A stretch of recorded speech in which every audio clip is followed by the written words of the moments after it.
Welcome to this explainer. Today we're taking something that's often treated as a last-minute chore and transforming it into what it truly is, a rigorous, multi-layered engineering discipline. Because let's face it, when software fails, businesses can lose millions. We're looking at the principles and paradigms of software testing engineering. Forget just clicking around a screen to see what breaks. We're going to explore testing as a formalized science. Okay, here's our agenda for today. We're covering the engineering of testing, black and white box strategies, the levels of testing, managing the testing process, and finally, scaling with test automation. All right, let's jump right into Section 1, the engineering of testing, establishing the discipline. So here's the crucial point. Modern software testing is a highly formalized process. It isn't random. It's a true engineering activity guided by strict axioms. Entire organizations actually map their practices to a testing maturity model. Think of it kind of like a grading system for sophistication. It ensures testing is woven into the very fabric of development right from day one, rather than just tacked on at the end. Now, to really kick off this forensic investigation, we've got to ask the most fundamental question. Where do these software culprits actually originate? Is it a bad line of code, a misunderstood requirement, maybe a misconfigured environment?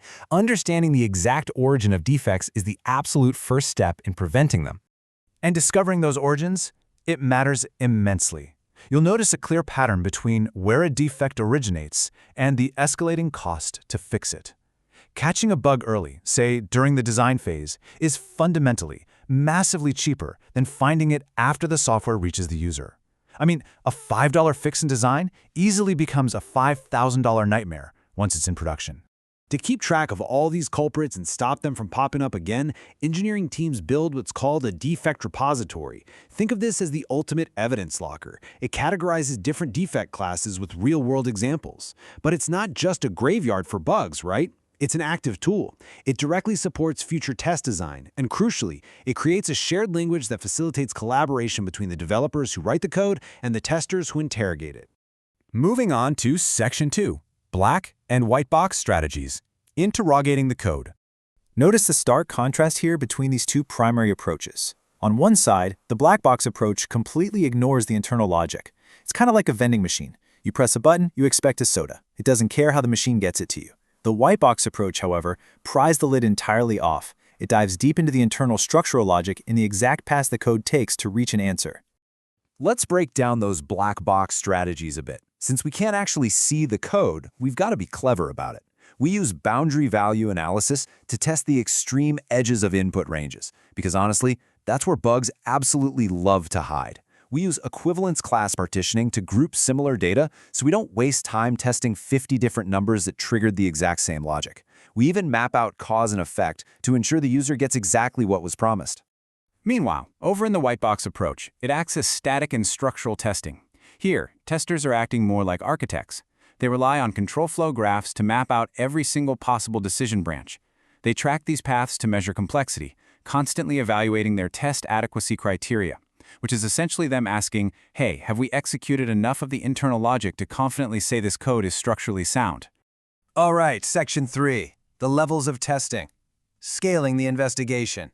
So let's see how we scale this up to build our safety net. We climb through 4 distinct steps. We start small at Step 1, the unit test, examining individual blocks of code.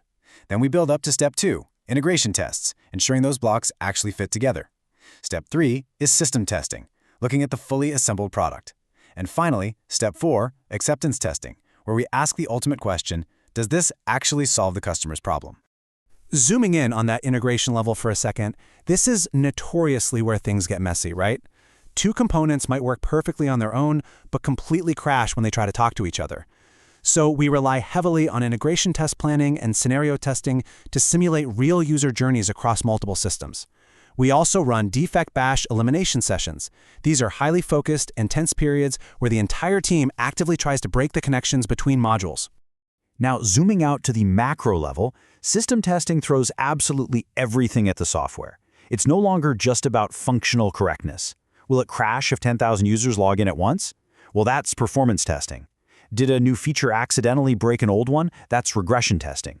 We check everything down to internationalization, ensuring it works smoothly across different languages, culminating in alpha and beta tests with actual real-world users. Which brings us to Section 4, managing the testing process. organizing the precinct. Because testing isn't just a technical problem, is it? It's a deeply human one. People and organizational issues profoundly impact how testing services are delivered. If testing is siloed away from development, or if the reporting structure subtly incentivizes hiding bugs rather than finding them, the entire engineering effort is compromised. So building an effective testing group requires some serious intent. You need dedicated test specialists with highly analytical skill sets. The goal is to build a group structure that fosters absolute independence, yet still allows for deep, meaningful collaboration with developers. And because tech shifts so incredibly fast, these investigators must be backed by an ongoing technical training program. From the administrative side, test management is really the engine running the whole shebang. This means meticulous planning, drafting test plan components, organizing attachments, accurately locating test items across environments, and formally reporting the results. Good management ensures that raw data actually becomes actionable business insight. And finally, Section 5, Scaling with Test Automation, High-Tech Forensics. Now, automation is kind of a delicate balancing act. On one side, you have the massive scope and complex design architecture required to build automated frameworks. But on the flip side, we have very real challenges. Automation isn't some magic bullet. Scripts require constant maintenance, and knowing exactly what to automate versus what still needs a human touch, well, that's a critical skill in itself. To actually prove that our automation and our testing effort overall is working, we have to rely on hard metrics. We track project metrics to gauge software quality, we use progress metrics to see how far along we are in our execution plan, and we monitor productivity metrics to measure exactly how effectively our automated tools and human specialists are performing together. Ultimately, the data drives the discipline. Well, we've traced the journey from a single defect's origin all the way up to massive, automated test architectures. So I'll leave you with this to ponder. As we perfect these metrics and continuously expand the scope of automation and AI in our pipelines, how will these robotic investigators ultimately shape the future of software reliability? Will bugs become a thing of the past? Or will the sheer complexity of software simply breed entirely new classes of defects? Thanks for tuning into this Explainer. See you next time.